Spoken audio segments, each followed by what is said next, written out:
Hello there. Last night at a live event, Nigel Farage offered Boris Johnson a deal. But would Boris really take him up on it?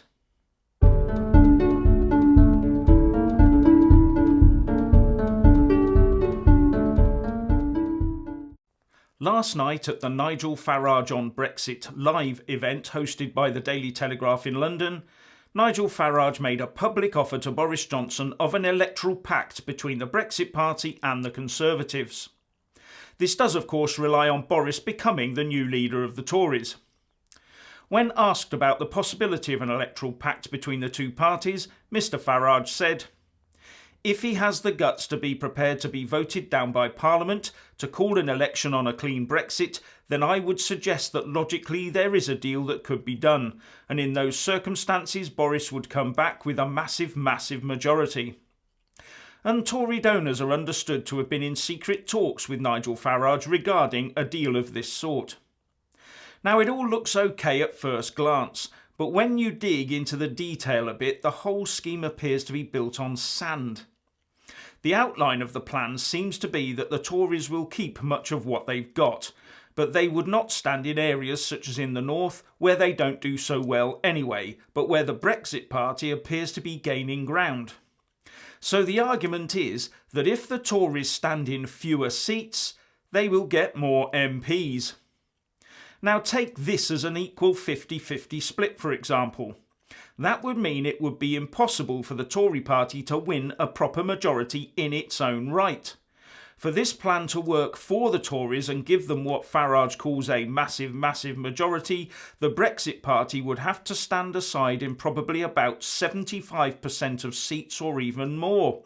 And I think that is probably the sort of deal the Tory donors are actually after. Also, on getting into number 10, Boris will inherit MPs who are mainly Remainers. So if he did call a snap general election soon after getting into office, he risks ending up with the same old faces staring intently at his back. He will need a bit of time to see if he can change that, and that would probably mean wholesale changes at constituency party level to get rid of most of the Remainers and put pro-Brexit candidates in their place. And there is also the danger for Boris that if he gives too much ground to Farage, he might end up in a situation where the Brexit Party gains more seats than the Tories do. Is he really going to risk that happening? And how about all those people who paid their £25 to become supporters of the Brexit Party? They joined Nigel Farage's project to get Brexit and also to change the face of politics forever. Isn't that what Farage is promising? On its website, the party says, "Millions of voters backed the Brexit Party because we turned their anger into hope. This was no protest, but a positive vote for our campaign to implement Brexit, uphold democracy, and change politics for good." How would that big change occur if all that happened was the Brexit Party helped Boris and his crowd have a thumping majority? Are the Tories really likely to ditch first past the post and embrace proportional representation, or shut the doors of the House of Lords? Really? So it might be the Brexit Party supporters who come out of such a pact as the most disappointed. And what exactly would be the terms of such a pact, and how enforceable would they be?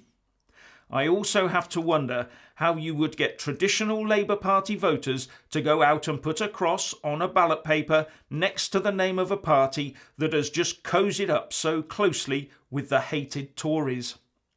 No, this doesn't hang together for me, but what do you think? Please share and comment, and thank you for watching. Please do like and share this video, and also subscribe to my channel.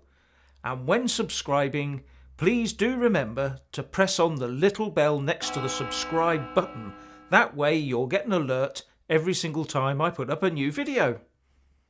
Thank you very much for watching.